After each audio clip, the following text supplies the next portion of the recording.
someone constitutes a risk for violence. They determined that each of the Menendez brothers constituted moderate risks of violence, which was higher than the prior determinations of low risks of violence. They said they referred to certain instances that led them to those conclusions, including the fact that, for instance, for Eric Menendez, while the resentencing hearing was actually a possibility, the motion had been filed in October of 2024, but in January of 2025, he brought an illegal cell phone into the prison setting, enlisting another prisoner and someone outside to do that for him. He was caught violating the rules. And the psychologists looked at that and they said, if someone is willing to risk engaging in a rule violation while they're actually involved in a resentencing, what does that say about their risk of conforming to the standards of the law if they are released outside of this structured environment? And they determined that they posed a moderate risk of violence as opposed to the low risk which had been assessed before. With Lyle Menendez, they also looked at a variety of rule violations in which he had engaged in, reaching the same conclusion, that he no longer posed a low risk of violence in the future, but posed a moderate risk. So we used this new information to renew our motion. And we said to the judge that this new information effectively meets the legal standard to allow a district attorney to withdraw a motion that had previously been filed, because it shows that a change of circumstances where the prisoner is less deserving of resentencing. That is the standard. A change of circumstances where a prisoner is less deserving of resentencing. And we made that argument to the judge, and ultimately we said that the issue with the Menendez brothers is not never, that they should never qualify for resentencing. We said it was not yet. That in light of the findings of senior psychologists from the Board of Parole, in light of the prior arguments that we had made, that the Menendez brothers have never come clean for over 30 years, with the fact that their self-defense defense, where they said that their parents were going to shoot them each, the mother and the father, the night of August 20th, 1989, so they had to shoot them first. The lies where they tried to enlist one of Lyle Menendez's girlfriends to say that Jose Menendez was a violent rapist, a complete lie she would not say. The fact that they enlisted another girlfriend to go ahead and lie and say that the mother was going to and tried to poison the entire family. These are the significant lies that the Menendez brothers have never come clean with over the last 30 years. You add in the findings now by these board-certified psychologists that also talk about deceit. Deceit meaning that they are no longer constitute the low level of risk, but have risen to a moderate level of risk. And that's why we asked the court to allow us to withdraw that motion at this time. It doesn't mean that we wouldn't refile the motion in the future if circumstances change to show that the Menendez brothers have truly gained full insight into their actions and accepted responsibility, but that time was not now. The court heard all our arguments and denied our motion. So the court then set the resentencing hearings for Tuesday and Wednesday of next week, at which point witnesses will be presented, and the court will either rule at that time or take it under consideration. I'm now open for questions. So the question about the critical risk assessment, will that be brought up at next week's hearing at all? We anticipate that parts of that report will actually come into evidence and be considered by the court. The court will view the comprehensive risk assessment in the total context of how that plays out, even for the parole board. So for instance, that comprehensive risk assessment, though very detailed, is something that at the parole hearing would have additional information that would be brought to the parole board's light that would potentially either corroborate what's being said in that risk assessment or it could actually contradict it. The parole board will make the final call on the weight to be given to the comprehensive risk assessment, and the court will do the same as to the weight he gives to this comprehensive risk assessment. The allegation that by Caragos that you're using your firm lag to use during the campaign to, as he says, campaign against the Menendez family, that's a violation of, you heard what he had to say. So again, this shows you what happens When people want to pretend that there are facts in the record to just, to really go after someone's reputation, when they absolutely are not only wrong, but they've done no due diligence to ascertain the true facts. One of the allegations that was made by Mr. Garagos and Mr. Friedman in open court.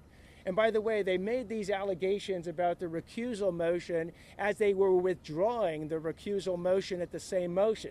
So it gives you an idea of the quality of the evidence they're relying on. They said that I had hired a firm for hundreds of thousands of dollars. They identified that firm as Lag Strategy in order to put anti-Menendez messaging out there in the community. What they would have found out is that firm was hired during my campaign. It had nothing to do with the Menendezes. That firm hasn't worked for me since the campaign. The campaign was over November 5th. That firm has not put out anti-Menendez messaging. So it gives you an idea of the quality or lack thereof of the information that the Menendez brothers' attorneys and Mr. Friedman, on behalf of the victims, wants to put out, hoping that that somehow will sell in the media of public opinion. Shame on them. Shame on them to try and actually go ahead and do that. They want to go toe-to-toe with the facts and the law. Bring it on. We are happy to have a factual disagreement based on real facts, but we're happy to have legal disagreements. And that's what you've seen in sort of the interplay between ourselves and the court. But when Mr. Garagos and Mr. Friedman want to go ahead and make these spurious and salacious accusations in order to, I don't know, gain media attention, shame on them. Mr. Attorney, when it comes to laying out your case next week, who do you plan on hearing from, and would you like to be able to cross-examine Lyle and Eric Menendez? The determination of who exactly will be called as a witness in the case and what, if any, witnesses or documents will be using to respond, that will be determined next week when we get closer to that hearing. Would you like to hear from Lyle and Eric Menendez? Again, whether or not we hear from Lyle and Eric Menendez will most likely be a determination made by their lawyers in connection with consultation with any expert that the defense has. Will they physically be in court or still be in virtual? Again, I don't know the answer to that. They might still be on Zoom or they might appear for the hearings. To clarify, the CRA report will not be allowed in the resentencing hearing? So the judge has preliminarily said that he will consider the CRA, the Comprehensive Risk Assessment Report. He will also consider any arguments dealing with the weight of the report and effectively how much importance he should give to the conclusions of this Comprehensive Risk Assessment Report. Those arguments will be made by the defense in connection with its admissibility.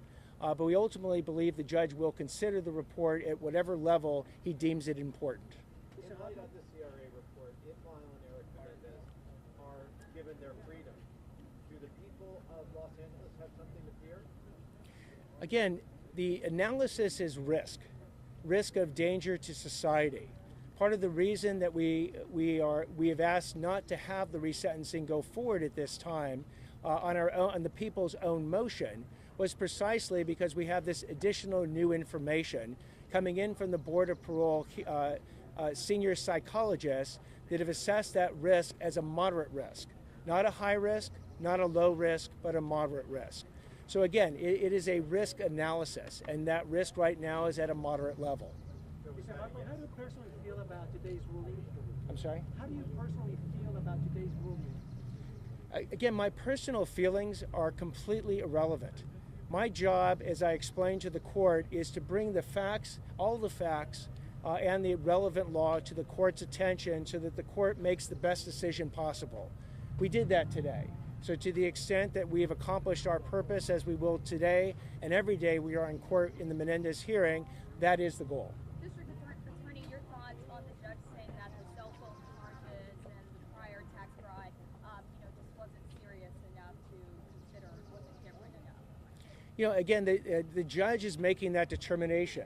The determination we argue to the court is whether or not the prosecutor had a legitimate reason to take that information, couple it now with this new finding by board-certified psychologists who've conducted comprehensive risk assessments and now found a moderate risk. Couple that with our other arguments of deceit that we've explained before, and then make the request to withdraw that motion at this time because we don't think resentencing is appropriate at this time. So we have made that request, the court denied it, and we respect the court's ruling. Just to be absolutely clear, so he's going to decide during next week's hearing whether or not the CRA report is admissible? Yes, so he will decide the final conclusion of whether or not he will accept the report and it's admissible, for what purposes, what part of the report, and what weight he will give it. Okay, so you guys cannot use it as of now? So again, it will be introduced in the hearing, and then we'll find out what the court's going to do with it. All right, thank you all very much. Appreciate it.